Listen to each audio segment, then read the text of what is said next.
Chronic പ്രാച്ചിലുണ്ട്. ഞാനൊരു family മാൻ. പലർക്കും അറിയില്ല ഞാനൊരു ഫാമിലി മാൻ ആണെന്നുള്ളത്.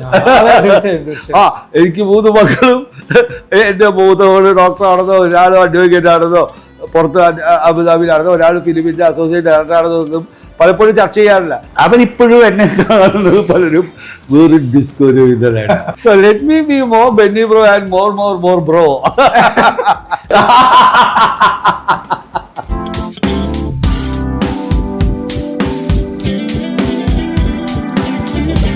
കാൻ ഫെസ്റ്റിവലിന് പോകാൻ വേണ്ടിയിട്ട് എൻ്റെ വിസ എടുക്കാൻ പോയി. അപ്പോൾ എൻ്റെ വൈഫ് പറയായിരുന്നു, അപ്പോൾ അവിടെ മുഴുവനും പ്രായ ആൾക്കാരുടെ വിസയ്ക്ക് വന്നൊക്കെ പാരൻസ്.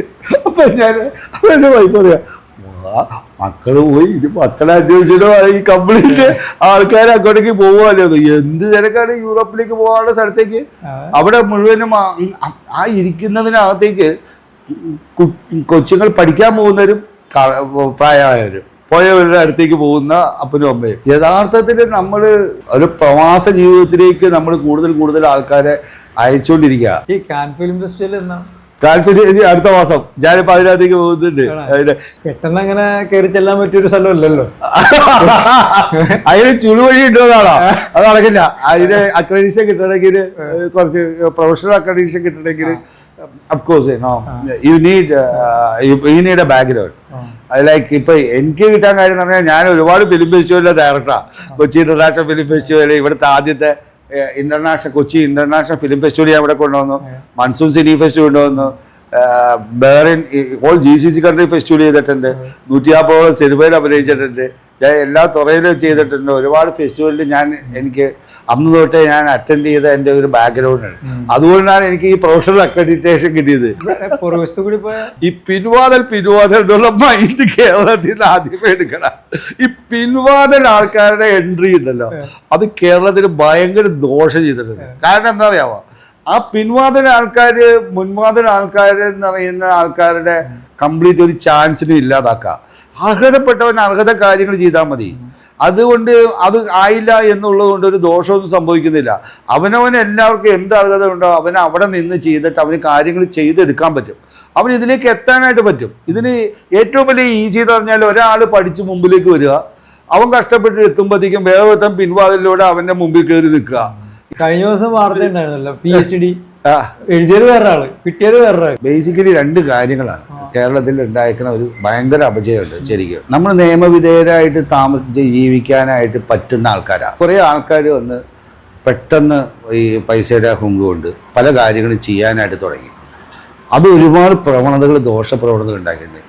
എനിക്ക് തോന്നുന്നത് ഇതിലൊരു മാറ്റം എല്ലാവരും ചിന്തിക്കാൻ തുടങ്ങി. കാരണം ഈ പടം തന്നെ ഒരുപാട് അർത്ഥങ്ങൾ തരുന്നുണ്ട്. നിങ്ങൾ ഈ പടത്തിനകത്ത് സ്റ്റഡി ചെയ്യേണ്ട, ഞാനിത് കാണുന്നതെന്നറിയാം, ഇത്രയധികം ഹിറ്റായി എന്നുള്ളതിനെ എന്തുകൊണ്ടെന്ന് പലരും ചിന്തിക്കുക എന്നല്ല, അത് പറഞ്ഞിരിക്കുന്ന പല കാര്യങ്ങളും പലരെ തൊട്ടിട്ടുണ്ടെന്നുള്ളതാണ്. വാഴ 2 പ്രതിപാദിച്ചിരിക്കുന്ന പല കാര്യങ്ങളും ജനങ്ങളെ തൊടുന്നത് കൊണ്ടാണ് അത് ഉണ്ടായിരിക്കുന്നത്. ഇപ്പോൾ ഊടുതലാതെ എന്ന് പറഞ്ഞ ഒരു പടം എന്ന് പറയുന്നത് അതിനു മുമ്പ് ഇല്ലാത്ത ഒരു കോളേജ് ലൈഫിനെ അത് കാണിക്കാൻ പറ്റും, റിയൽ കോളേജ് ലൈഫിനെ. ആ കോളേജ് ലൈഫിൻ്റെ സിനിമയിലേക്ക് കണ്ടപ്പോൾ ജനം അത് ഏറ്റെടുക്കുകയാണ്. മുഴുവൻ സ്റ്റുഡൻസാണ് കണ്ടേ. ഒരു 90% സ്റ്റുഡൻസ് മൾട്ടിപ്പിൾ വ്യൂവേഴ്സ് ആയിരുന്നു. അവർ ഒരു പ്രാവശ്യമല്ല 10-20 പ്രാവശ്യം കാണുന്ന പിള്ളേരായിരുന്നു. അതാണ് ആ പടത്തിന് അത്രയധികം കയറ്റിയത് യഥാർത്ഥത്തിൽ. ഇതല്ല, ഇതൊരു ഫാമിലി ഓഡിയൻസാണ്. ഈ ഫാമിലി ആയിട്ട് ഇവർക്ക് വന്ന് കാണാൻ പറ്റിയൊരു സിനിമ, അപ്പനും അമ്മയും കുട്ടികളൊക്കെ ആയിട്ട് അവരെ എല്ലാവരെയും ഒരേപോലെ വന്നിട്ട് ഇത് ആകർഷിക്കുന്നു എന്ന് പറയുമ്പോൾ അതിനകത്തുള്ള എല്ലാ ക്യാരക്ടേഴ്സിനെയും അവർക്ക് അത് മനസ്സിലാക്കാനും അവരെ തൊടാനും പറ്റുന്ന ഒരു രാഷ്ട്രീയം ആ സിനിമയിലുണ്ട്, അല്ലെങ്കിൽ അതിനകത്ത് അവർ പ്രതിപാദിക്കുന്നുണ്ട്. അപ്പൊ അത് അവനൊക്കെ വന്ന് ടച്ച് ചെയ്യുന്നതുകൊണ്ടാണ് അവനൊക്കെ ഹാപ്പി ആയിട്ട് ഇറങ്ങുന്നത്. ഞങ്ങളുടെ കൂടെ ഒരു പ്രതിഭയുണ്ട് എന്ന് ഇപ്പൊ എല്ലാ പ്രവാസികളും പറയുന്നുണ്ട്. ആ ഇരിക്കുന്ന ആൾക്കാരുടെ ഒരു ജീവിതം അല്ല ഫിജറ.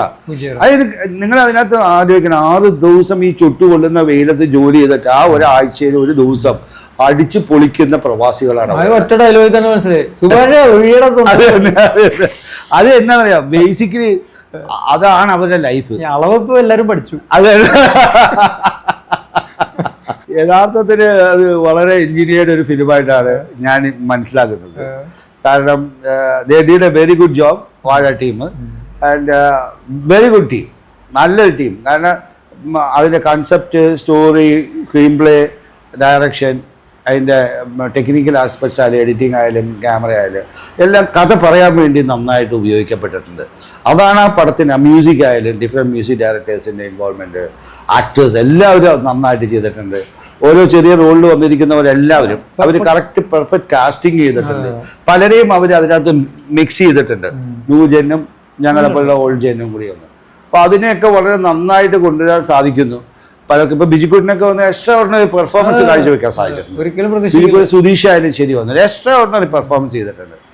അൽഫോൻസ് പുത്രൻ്റെ എൻട്രി തന്നെ വളരെ ഒരു നല്ലൊരു സംഭവമായിട്ടാണ്. അപ്പോൾ ബേസിക്കലി ആ സിനിമ ഒരുപാട് നല്ല കാര്യങ്ങളും ചെയ്തിട്ടുണ്ട്. ഇപ്പോൾ എനിക്ക് തോന്നുന്നില്ല ബിജിക്കുട്ടിനെ ഇനി ഇതിനു മുമ്പ് ഇതുപോലെ ഉപയോഗിച്ചിട്ടുണ്ടെന്ന്. അവരാണ് ഇതിനെ തൂക്കിയെടുത്തേക്കുന്നത്. ഏറ്റവും കൂടുതൽ ഭയങ്കര ഒരു പ്രവാസിയുടെ ഏറ്റവും കൂടുതൽ ആർട്ടിക്കിൾ ഞങ്ങളുടെ കൂടെ അഭിനയിച്ചവരുണ്ടല്ലോ, അത് ഏറ്റവും രസം. എൻ്റെ കൂടെ അഭിനയിച്ച രജനീഷ് ആയാലും വന്നിട്ടുള്ള സോമൻ, അങ്ങനെ കുറെ പേരുണ്ട്. അതിനകത്ത് ഒരു 5-6 പേര്. അവരിൽ പലരും എനിക്കറിയാവുന്നവരാണ്. കാരണം ഈ കൊച്ചി മെട്രോ അന്ന് പറഞ്ഞാൽ ഞങ്ങളുടെ ഈ ഫെസ്റ്റിവലായിട്ട് നടക്കുമ്പോൾ അതുമായിട്ട് ബന്ധപ്പെട്ട് 2016 തൊട്ട് ഞങ്ങളുടെ വാട്സപ്പ് ഗ്രൂപ്പുകളിൽ ചർച്ചയ്ക്കൊക്കെ വരുന്ന പിള്ളേരാണ് അവരിൽ പലരും. അപ്പം അവരെ ഞാൻ അവിടെ വെച്ച് കാണുമ്പോഴത്തേക്ക് ഭയങ്കര സന്തോഷമായിരുന്നു അവരിവിടെ അഭിനയിക്കാനായിട്ട് നിന്നപ്പോൾ. അവര് ആ ഒരു കംപ്ലീറ്റ് പ്രവാസികളുടെ ലൈഫിനെ അതേപോലെ തന്നെ പ്രവാസികൾ തന്നെയാണ് അഭിനയിച്ചത്. ഇപ്പം ഞാനും ഒരു പ്രവാസിയായിട്ട് 10 വർഷം നിന്ന കാരണം എനിക്ക് ഈ ലൈഫ് കറക്റ്റായിട്ട് അറിയാം. അപ്പോൾ എനിക്ക് ബേസിക്കായിട്ട് ഇതിൻ്റെ ഒരു ഇന്നർ ഫീലിങ്സ് എനിക്കറിയാമായിരുന്നു ഈ ആഘോഷത്തിൻ്റെ. അപ്പോൾ ആ ഒരു സാധനത്തിനെ നമുക്ക്, കാരണം നിങ്ങൾ അതിനകത്ത് പ്രത്യേകത എന്നറിയാം. ഞാൻ ആദ്യം കഴിയുമ്പോൾ ഞെട്ടിയിട്ടുണ്ട്. ഇപ്പോൾ വിഷു തുടങ്ങിയല്ലോ, ഈ വിഷു അടുത്ത ഓണം വരെ ഉണ്ട് അവിടെ, അതുവരെ ആഘോഷിക്കുക. അടുത്ത ഈ ഓണം ആഘോഷം ഉണ്ടല്ലോ, അടുത്ത ക്രിസ്മസ് വരെ ഓണാഘോഷമാണ്. നമ്മൾ നവംബറിലും ഡിസംബറിലൊക്കെ ഫസ്റ്റ് വീക്കിലൊക്കെ ഓണാഘോഷം ഉണ്ട് അവിടെ. അവരാ ഈ കേരളത്തിൻ്റെ ആ നൊസ്റ്റാൾജിയനെ അവിടെ തിരിച്ചു കൊണ്ടുവരാൻ, അതുപോലെ ഡ്രസ്സ് ചെയ്തെത്താൻ ഭയങ്കര ആഗ്രഹത്തിലെത്തുന്നവരാണ്. അവരെ ഈ പറയുന്ന ഈ കഷ്ടപ്പാടിൻ്റെ വർക്കുകൾ നമ്മൾ ഈ ഇരിക്കുന്ന എല്ലാം സുഖിച്ചല്ല ജീവിക്കുന്നത്. കാരണം എല്ലാവരും വന്നൊരു അൺസർട്ടനിറ്റമുള്ള എപ്പോൾ ജോലി എറ്റാൻ പോകുന്ന അറിയില്ലാത്ത ആൾക്കാർ ഇഷ്ടം പോലെ പേരുണ്ട്. അവർക്ക് അതിനിടയിലും സന്തോഷം കണ്ടെത്തുകയാണ് അവർ ഫാമിലി എല്ലാം വെച്ചിട്ട്. അവരുടെ ഒരു ജീവിതത്തിനെ നമ്മൾ ശരിക്കും ഈ ഒറ്റ സീനിലൂടെ അടിച്ചുപൊളിയിലൂടെ അവരുടെ ബാക്ക് സ്റ്റോറി എന്താണെന്ന് നമ്മൾ മനസ്സിലാക്കാൻ പറ്റും. 80കളിൽ തുടങ്ങി 90കളിലൊക്കെ വളരെ സജീവമായിരുന്നു. പിന്നെ ഇടയ്ക്കൊന്ന് പിന്നോട്ട് പോയി. പപ്പയുടെ സ്വന്തം അപ്പൂസ് എന്ന് പറഞ്ഞ പടം ഹിറ്റായപ്പോൾ ഞാൻ അഭിനയം നിർത്തിയതാണ്. ഞാൻ 4 ഷെഡ്യൂളൊക്കെ വർക്ക് ചെയ്ത സമയത്ത് തമിഴ്, തെലുങ്ക്, മലയാളമൊക്കെ ആണല്ലോ ഞാൻ ചെയ്തത്. ഞാൻ യഥാർത്ഥത്തിൽ ഒരു യന്ത്രമനുഷ്യനെ പോലെ ആയി പോകുമെന്ന് എനിക്ക് തന്നെ സംശയം ഉണ്ടായിരുന്നു. അപ്പോൾ അത് എനിക്ക് ഒരുപാട് മാനസികമായ പ്രശ്നങ്ങൾ ഉണ്ടാക്കി. ഞാനിപ്പോൾ ആ കാലഘട്ടത്തിലാണ് ഞാൻ സുമേന്ദ്രറായി പൂർണ്ണന്തിത, മറ്റേ സച്ചിത്രയുടെ ക്യാമറമാനും അവരുമായിട്ട് ഞാൻ വർക്ക് ചെയ്യാൻ 2 പടം വർക്ക് ചെയ്യാൻ പറ്റി. അപ്പോൾ അവിടെ വെച്ച് ഞാൻ എൻ്റെ സംസാരത്തിൽ നിന്ന് പുള്ളി എന്നെ അടുത്ത് പറയുന്നത്, നീ പറയുന്നതും നീ ഇപ്പോൾ ജോലി ചെയ്യുന്നതും രണ്ടും രണ്ടാന്ന് പറഞ്ഞു. അപ്പം നീ മെയിൻ സ്ട്രീം സീമിൽ മാത്രം നിൽക്കേണ്ട ഒരുത്തനല്ല. അപ്പം ഞാൻ ആ പടം ചെയ്യുന്ന സമയത്ത് സകലകലാവലൻ AVMൻ്റെ പടം കമലമായിട്ട് ചെയ്യുന്നു, സത്യ മൂവീസിൻ്റെ പടം ആണെന്ന് തോന്നുന്നു അടുത്ത വാരിസ്, അത് രജനികാന്ത് സാറുമായിട്ട് ചെയ്യുന്നു. അപ്പോൾ അത് കഴിഞ്ഞ് ഞാൻ ഈ ആർട്ട് ഫിലിമിൽ അഭിനയിക്കുകയാണ്. കൺസ്യൂവൻ താൽ മൻസൂർക്ക് എന്ന് പറഞ്ഞൊരു പടത്തിൽ താടിയും ഒക്കെ വെച്ചിട്ടുള്ളത്. ഇങ്ങനെ കൂടെ വന്നപ്പോൾ ഞാൻ പല ഷൂട്ടിങ്ങും ഷെഡ്യൂളും ക്യാൻസൽ ചെയ്ത് ഞാൻ ഇതിൻ്റെ അസിസ്റ്റൻ്റായിട്ടൊക്കെ വർക്ക് ചെയ്തു. ഈ ക്യാമറ പിടിക്കാനും ഞാൻ അയാളുടെ പുള്ളിയുടെ കട്ടർ പിടിക്കാനും ഒക്കെ ആയിട്ട് ഞാൻ അതിനകത്ത് ഇൻവോൾവ് ആയി. കാരണം ഇവരുടെ സിനിമ കണ്ടു പഠിച്ച് വന്നവനെ ഞാൻ. അപ്പോൾ അങ്ങനെ ഞാൻ എക്സൈറ്റഡ് ആയിരുന്നു. 2 പടം ഞാൻ അവരോട് വർക്ക് ചെയ്തു. അത് എന്നെ ഒരുപാട് കാര്യങ്ങൾ മനസ്സിലാക്കി തന്നു. ഇത് മാത്രമല്ല ഒരു life, you should explore your life. അപ്പോൾ ഞാൻ എന്ത് ചെയ്തു, എൻ്റെ കഴിവുകൾ ആക്ച്വലി അഭിനയം മാത്രമല്ല, ഞാൻ ആക്ച്വലി കൂടുതൽ കാര്യങ്ങളെ വിശകലനം ചെയ്തുകൊണ്ട് പ്രവർത്തിക്കാൻ ആഗ്രഹിക്കുന്ന. അപ്പം അങ്ങനെ ഞാൻ ആ സമയത്ത് പപ്പയുടെ സ്വന്തം അപ്പൂസായപ്പോൾ ഞാനൊരു ഇറങ്ങി പുറപ്പെടുക. അപ്പം അതുകൊണ്ട് എന്താ എനിക്ക് എൻ്റെ ലൈഫിൽ പറയാൻ പറ്റും. ഇപ്പോൾ കേരളത്തിലെ എല്ലാ പെട്രോൾ ബങ്കുകൾക്കും അന്ന് റൂഫ് ഉണ്ടായിരുന്നില്ല. 2000 ആദ്യത്തെ സ്പെസിമൻ ഈ കാനോപ്പി ചെയ്തത് ഞാനാണ്, BPCലിന് വേണ്ടിയിട്ട് തിരുവനന്തപുരത്ത്. ഇവിടുത്തെ ഏറ്റവും വലിയ കൺവെൻഷൻ സെൻറ്റർ അന്ന് ഏറ്റവും വലിയ സ്റ്റീൽ സ്ട്രക്ചറിൽ ഗൾഫാർ ചെയ്തത് ഞാനാണ്. UC കോളേജ് സ്റ്റേഡിയം എനിക്ക് ചെയ്യാൻ പറ്റും. എനിക്ക് കൺസ്ട്രക്ഷൻ മാനേജ്മെൻറ്റ്, ഞാൻ ഇത് കഴിഞ്ഞിട്ടാണ് ഇൻറ്റീരിയർ ഡിസൈനറായിട്ട് ഞാൻ വർക്ക് ചെയ്തു. ഞാൻ കൺസ്ട്രക്ഷൻ മാനേജ്മെൻറ്റിൽ എനിക്കൊരു master certificate world concrete USA. ഞാൻ ഇവിടുത്തെ ഇന്ത്യൻ കോൺക്രീറ്റ് ഇൻസ്റ്റിറ്റ്യൂട്ടിനെ റെപ്രസെൻ്റ് ചെയ്ത് USA പോയി ഞാൻ ട്രെയിനിങ് എടുത്തിട്ടുണ്ട്. തിരിച്ചു വന്ന് UC കോളേജ് സ്റ്റേഡിയം എനിക്ക് ചെയ്യാൻ പറ്റിയിട്ടുണ്ട്. തുഞ്ചൻ പറമ്പിലെ കൂത്തമ്പലം കൂത്തമ്പലം. അത് മരത്തിൽ ചെയ്തൊക്കെ ആക്കിയെടുക്കുക. ഞാൻ തച്ചുശാസ്ത്ര പ്രകാരമായിട്ട് സ്റ്റീലിൽ സ്ട്രക്ചർ ചെയ്തിട്ടുണ്ട്. അപ്പൊ ഞാൻ എൻ്റെ ജീവിതത്തിനകത്തേക്ക് എക്സ്പ്ലോർ ചെയ്യാൻ പറ്റുകയാണ്. അവിടെ നിന്നാണ് ഞാൻ ഫിലിം എഡ്യൂക്കേഷനിലേക്ക് 2000 POC മുഖാന്തരമാണ് വരുന്നത് സിനിമ പഠിപ്പിക്കാനായിട്ട്. സ്വന്തമായിട്ട് ഞാൻ 2005 ഞാൻ ഇന്റർനാഷണൽ ഫിലിം ഫെസ്റ്റിവൽ ലോഞ്ച് ചെയ്തു. Different kind of festivals, Bharathan festival, Padmarajan festival, ഇതൊക്കെ കൊണ്ട് ഞാൻ നടന്നിട്ടുണ്ട്. പീസ് ഇന്റർനാഷണൽ ഫെസ്റ്റിവൽ, നാഗസാക്കി ഹിരോഷിമയുടെ ബാക്കി പത്രങ്ങൾ ഒരിക്കൽ ഷിപ്പുമായിട്ട് 2008 ഇവിടെ വന്നായിരുന്നു. അതിൻ്റെ ആൾക്കാർ അവസാനത്തെ അത് അന്ന് കുട്ടികളായിരുന്നവരാണ്. അതിൻ്റെ ബാക്കി പത്രങ്ങൾ എന്ന് പറഞ്ഞാൽ ആ അനുഭവത്തിൻ്റെ എഫക്റ്റിൽ ഉണ്ടാക്കണേ അവരെയൊക്കെ ഞാൻ ചേർത്ത് കൊണ്ടുവന്നിട്ട് പീസ് ഇൻ്റർനാഷണൽ ഒരു ആൻറ്റി വാർ ഫെസ്റ്റിവൽ ഞാനിവിടെ ഓർഗനൈസ് ചെയ്യാൻ പറ്റി. അവരെയൊക്കെ ഞാൻ അവിടെ ക്ഷണിച്ചു വരുത്തി, അവരെ ഉൾപ്പെടുത്തിക്കൊണ്ട്. അപ്പോൾ എൻ്റെ ജീവിതത്തിൽ ഞാൻ ഒരു ആക്ടറായിരുന്നെങ്കിൽ എനിക്ക് ഒരിക്കലും ഇതെല്ലാം ചെയ്യാൻ പറ്റില്ല. ഞാനൊരു യാത്ര ചെയ്ത് ഇപ്പോൾ ഞാൻ ഇറക്കുന്ന പുസ്തകങ്ങൾ, ഇപ്പോൾ ആർട്ടിഫിഷ്യൽ ഇൻ്റലിജൻസിലേക്ക് വിഷ്വൽ ലിറ്ററസി എന്ന് പറഞ്ഞ ഒരു പെഡഗോജി എനിക്ക് ഉണ്ടാക്കിയ ഒരു പഠന മാർഗം പുതിയ രീതിയിലുള്ള പുസ്തകരചന സംഭവിച്ചു. പക്ഷെ അത് അധികം പേരിലേക്ക് എത്തിയില്ല. ഞാൻ സോഷ്യൽ മീഡിയയിൽ ആക്റ്റീവ് അല്ലാത്തതുകൊണ്ട് ആ രീതിയിൽ പ്രൊമോട്ട് ചെയ്യാൻ പറ്റിയിട്ടില്ല എന്നുള്ളത് അത് എനിക്ക് പറ്റിയിട്ടില്ല. പക്ഷെ ഞാൻ അതിനെ യാത്രയായിരുന്നല്ലോ, ഞാനിതിനെ പ്രൊമോട്ട് ചെയ്യുന്ന ഒരു കാലഘട്ടത്തിലൂടെ അല്ലല്ലോ പോയത്. ഞാൻ കൂടുതൽ പഠിക്കുക, അത് പറഞ്ഞു കൊടുക്കുക, അതിനെ ചെയ്യുക. അപ്പോൾ അതെല്ലാം റെക്കോർഡായിട്ട് കിടപ്പുണ്ട്. ഇപ്പം എൻ്റെ വിക്കിപീഡിയ നോക്കിയാൽ അറിയാം. അതേപോലെ തന്നെ ഗൂഗിളിൽ പരുതി കഴിഞ്ഞാൽ സോഷ്യൽ മീഡിയയിൽ ഇല്ലെങ്കിലും ഗൂഗിളിൽ നിങ്ങൾ നോക്കിയിട്ട് Kochi metro short film fest അല്ലെങ്കിൽ ആക്ടർ രവീന്ദ്രൻ GCCയിലെ UAE അല്ലെങ്കിൽ കുവൈറ്റിലായാലും ശരി, ബഹ്റൈനിലായാലും ശരി, ഒമാനിലായാലും എല്ലാം ഞാൻ അവിടുത്തെ മേജർ ഇംഗ്ലീഷ് ന്യൂസ് പേപ്പേഴ്സ് എന്നെ പറ്റി ആർട്ടിക്കിൾ എഴുതിയിട്ടുണ്ട്. എനിക്ക് അവിടെ ഒരുപാട് ഫെസ്റ്റിവൽസ് ചെയ്യാൻ പറ്റും. എൻ്റെ ഫെസ്റ്റിവൽസിൽ ഇവിടെ ഞാൻ എന്താ പറഞ്ഞാൽ ഇവിടെ ബേസിക്കലി പുസ്തകങ്ങൾ ചർച്ച ചെയ്യാൻ ഞാൻ ഇവിടെ എൻ്റെ അടുത്ത് പലരും പറഞ്ഞായിരുന്നു ഇവിടെ ലോഞ്ച് ചെയ്യണം എന്നുള്ളത്. ഒരു കഴിഞ്ഞാൽ അടുത്തതിലേക്ക് ഞാൻ കയറുകയാണ്. ഇപ്പം ഞാൻ സിനി സിൻഡെക്സ് ഞാൻ പറഞ്ഞത് ഗ്രാമർ ഓഫ് വിഷ്വൽ മീനിങ്ങും ഇപ്പം ഞാൻ പ്രിപ്പയർ ചെയ്യുന്ന എൻ്റെ അറബിക് സിനിമാറ്റിക് ഗ്രാമർ എന്ന് പറയുന്ന ഒരു പുതിയ അറബിക് സിനിമയുടെ ഒരു പുതിയ കോൺസെപ്റ്റ് ഞാൻ ഉണ്ടാക്കിയിട്ടുണ്ട്. ഞാൻ അതിൻ്റെ ഒരു സിനിമ അവിടെ ചെയ്യുക, അതിൻ്റെ ഒരു വർക്ക്ഷോപ്പ് ഞാൻ അവിടെ ചെയ്തിട്ടുണ്ട്, ഞാൻ ലോഞ്ച് ചെയ്തായിരുന്നു. അത് അറബിക് സിനിമാറ്റിക് ഗ്രാമർ എന്ന് പറഞ്ഞിട്ട് തന്നെ ഒരു കൺസെപ്റ്റ് ഓഫ് അറബിക് സിനിമയുടെ ഒരു പോകുന്ന ഒരു ഇതാണ്. അവരുടെ ലിറ്ററേച്ചറിനെ എല്ലാം ബന്ധപ്പെടുത്തിക്കൊണ്ടുള്ള ഒരു സിനിമാറ്റിക് ഗ്രാമറാണ്. അതിനെ ഞാനിപ്പോൾ ഈ തവണ കാനലിൽ എവിടെയെങ്കിലേക്ക് കൊണ്ടുവന്ന് പിച്ച് ചെയ്യാൻ പറ്റുമെന്നാണ് ഞാൻ നോക്കുന്നത്. ഇപ്പോൾ എന്നിൽ എന്താന്ന് പറഞ്ഞാൽ കഴിഞ്ഞു പോയ കാര്യങ്ങളെ പിന്നെ ഞാൻ പ്രൊമോട്ട് ചെയ്യാനുള്ള സമയത്തിന് ഞാൻ കാണുന്നതിനേക്കാളും കൂടുതൽ ഞാൻ പുതിയത് എന്ത് ചെയ്യാൻ പറ്റുന്നതാണ്. ഇപ്പോൾ വളരെയധികം നിങ്ങൾ ഈ പറഞ്ഞത് ഒരുപാട് ദോഷമുണ്ട് എനിക്ക് ഉണ്ടായിട്ടുണ്ട്, ഞാനത് ചെയ്യാത്തതുകൊണ്ട് പലർക്കും അറിയില്ല. അതുകൊണ്ട് എന്താ പറഞ്ഞാൽ അവരിപ്പോഴും എന്നെ കാണുന്നത് പലരും വേറെ ഡിസ്കവറി ചെയ്തതാണ്. ഞാൻ ഇതിനെ എനിക്ക് തർക്കിക്കാൻ പറ്റില്ല. അപ്പൊ ഞാൻ അതിന് സിനിമയില് രവീന്ദ്രനെ അത് എനിക്ക് അങ്ങനെ മിമിക്രിക്കാരനാണ്, എനിക്ക് തന്നെ അറിയില്ല. ഞാൻ പിന്നെ കാണുന്നത് ഞാൻ അറിയപ്പെടുന്നത് ഏത് നമ്മുടെ രവീന്ദ്രൻ ഏത് ഡിസ്കോ രവീന്ദ്ര, ഓക്കെ, അപ്പോഴാണ് നമ്മൾ അറിയണത്. അതിനു മുമ്പ് എന്നെ മദ്രാസിലെ മോഹൻലാണ് അറിയപ്പെട്ടിരുന്നത്. അത് കഴിഞ്ഞ് പപ്പഴത്തൊണ്ട് അപ്പൂസിലെ പേര് വെച്ചാണ് ഈ നാട്ടിലെ കാര്യങ്ങളാണ് അറിഞ്ഞിരുന്നത്. അതൊക്കെ വിട്ടിട്ട് പിന്നെ കാണുന്നത് ഞാൻ കേൾക്കുന്ന ഡിസ്കോ രവീന്ദ്രനാ, പിന്നെ ഇടുക്കിയുള്ള രവീന്ദ്രനായി, ഞാൻ ബ്ലേച്ചറായി, ഇപ്പൊ ബെഡ്ഡി ബ്രോ ആയി. അങ്ങനെ പല രീതിയിലേക്ക് എനിക്ക് എത്രയോ വർഷങ്ങളായി. ഞാൻ പക്ഷെ ഞാൻ ഒരുപാട് സിനിമ എനിക്ക് നല്ല ചെയ്തിട്ടുണ്ട്. ഞാൻ മംഗ്ലീഷ് ചെയ്തിട്ടുണ്ട്, കെട്ടിയോടാൻമാരൊക്കെ ഭയങ്കര ഹിറ്റാണ്. പക്ഷെ അവിടെ ഒന്നും രവീന്ദ്രൻ എന്ന അഭിനേതാവിനെ പ്രഷർ അല്ല. കെട്ടിയോടാണ് മാലാഖയില് യഥാർത്ഥത്തിൽ ആ റോള് വെറൈറ്റി ആണെന്ന് ഭയങ്കര ഹിറ്റായിരുന്നു. ആ സാധനം ബാർബറിന്റെ ആ സമയം ഹിറ്റായിരുന്നു. പക്ഷെ അത് ഞാൻ അധികം അന്ന് ആ സമയത്ത് മുഴുവൻ ഞാൻ UAE-ലായതുകൊണ്ട് എനിക്കതിന് പ്രൊമോഷനോ ഇന്റർവ്യൂ എടുക്കാനോ ഒന്നും പറ്റിയില്ല. അപ്പൊ എന്ത് പടം ഭയങ്കരമായിട്ട് ഹിറ്റായി, അതിന് ബാർബർ ഭയങ്കരമായിട്ട് ആൾക്കാർ രസിച്ചു. സിനിമയിൽ തന്നെ ചില മോശം കമന്റുകൾ വരുന്നു. മോശം കമന്റുകൾ എന്ന് പറഞ്ഞാൽ പിന്നെ എന്താ ഇടുക്കി ഗോൾഡ് ആണ് എന്നെ അതായിട്ട് തന്നെ അവരെന്നെ ഞാൻ അതിന്റെ ഒരു ബ്രാൻഡ് അംബാസഡർ പോലെയാണ് ജനം വിചാരിക്കുന്നത്. സിനിമ ഗ്രൂപ്പുകളിലൊന്നും കാണാറില്ല. പലർക്കും അറിയില്ല ഞാനൊരു ഫാമിലി മാൻ ആണെന്നുള്ളത്. എനിക്ക് 3 മക്കളും എന്റെ മൂത്തവള് ഡോക്ടറാണെന്നോ, ഒരാളും അഡ്വക്കേറ്റ് ആണെന്നോ, പുറത്ത് അബുദാബിയിലാണെന്നോ, ഒരാൾ ഫിലിമിന്റെ അസോസിയേറ്റ് ഡയറക്ടർ ആണെന്നോ ഒന്നും പലപ്പോഴും ചർച്ച ചെയ്യാറില്ല. അപ്പൊ എല്ലാവരും വിചാരിക്കുന്നത് ഞാൻ മാരീഡ് അല്ലാത്ത ഒരു ക്രോണിക് ബാച്ചിലറായിട്ട് ഉഴപ്പ് കിടക്കുന്ന ഒരുത്തരാണെന്ന് പലരും ധരിക്കും. ഞാൻ ഇതിനെ ഒന്നും മാറ്റാൻ ഞാൻ ശ്രമിക്കാറില്ല. കാരണം ആ വെരി ഗുഡ് ഫാമിലി ആൻഡ് ഞാൻ അതിനകത്ത് എൻ്റെ life I am very happy and everything is happening to me in a very good way. Sometimes കമന്റുകളും അല്ലെങ്കിൽ അങ്ങനെയുള്ള കാര്യത്തിലുള്ള തെറ്റിദ്ധാരണകളൊക്കെ ഉണ്ടാവാം. പക്ഷെ അത് ഒരു സമയത്ത് മാറാലോ, എന്ന് വേണമെങ്കിലും അത് മാറാം.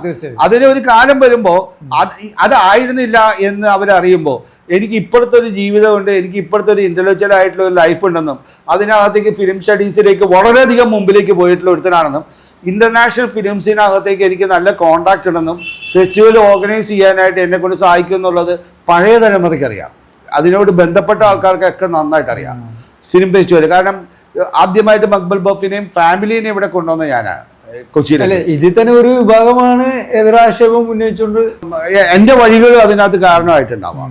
അപ്പോൾ ഞാൻ അതിനെയൊന്നും വലിയ സംഭവമായിട്ട് അല്ല. അതിൻ്റെ കാരണം ഇത് എന്നെ എഫക്റ്റ് ചെയ്യുന്നില്ല. എന്നെ എഫക്റ്റ് ചെയ്താലല്ലേ അത് പ്രശ്നമുള്ളൂ. എൻ്റെ ജീവിതത്തിനകത്തേക്ക് എനിക്ക് ആവശ്യമുള്ള കാര്യങ്ങളിലെല്ലാം ഞാൻ ആഗ്രഹിക്കുന്നിടത്തെല്ലാം എനിക്ക് പോയി എത്താൻ പറ്റുന്നുണ്ട്. അത് എൻ്റെ ഭാഗ്യമായിട്ടാണ്. ഞാൻ ഭയങ്കര ദൈവവിശ്വാസിയാണ്. അതുകൊണ്ട് അതിലപ്പുറത്തേക്ക് എന്നെ വന്നിട്ടുള്ള ആർക്കും വന്ന് തോൽപ്പിക്കാൻ പറ്റില്ല എന്നുള്ളത് എനിക്ക് നല്ല വിശ്വാസം. ഞാൻ ഇവിടെ നിന്ന് മാറേണ്ട ആവശ്യം വന്നു. ഞാൻ മിഡിൽ ഈസ്റ്റിലേക്ക് അവിടെ തുടക്കം കുറിച്ചു. എനിക്ക് അവിടെ മുഴുവനും ഫെസ്റ്റിവൽ ചെയ്യാൻ പറ്റിയിട്ടുണ്ട്. ഞാൻ അവിടെ പോയതുകൊണ്ട് അറബിക് സിനിമാറ്റിക് ഗ്രാമർ എന്ന് പറയുന്ന ഒരു കൺസെപ്റ്റിന് എനിക്ക് ഉണ്ടാക്കാൻ സാധിച്ചിട്ടുണ്ട്. ഞാനിപ്പോൾ അറബി പഠിച്ചുകൊണ്ടിരിക്കുക. അത് that's A basically like parallel cinema പോലത്തെ ഒരു സിനിമാറ്റിക് തിയറിയാണ് അറബിക് സിനിമയ്ക്ക്. അത് ഈ GCC സിനിമയില്ലോ. അപ്പോൾ GCCയുടേതായിട്ടുള്ള ഒരു സിനിമാറ്റിക് ഗ്രാമർ അവിടുത്തെ കൾച്ചറൽ സൈക്കോളജി ആയിട്ട് ബന്ധപ്പെടുത്തിക്കൊണ്ട് പഠിപ്പിക്കുന്ന ഒരു തിയറിയാണ്. അതിനെ നമ്മൾ ബേസ് ചെയ്തുകൊണ്ട് 2 സിനിമകൾ നമ്മൾ ഉണ്ടാക്കുന്നുണ്ട് അതിന് വാലിഡേഷന്, ആ പ്രോഗ്രാമിനെ. അത് എനിക്ക് ഒരു വലിയൊരു നല്ല പ്രതീക്ഷയുണ്ട്. എൻ്റെ ഈ series index the grammar of visual meaning, it will definitely it's a new approach to cinema theory.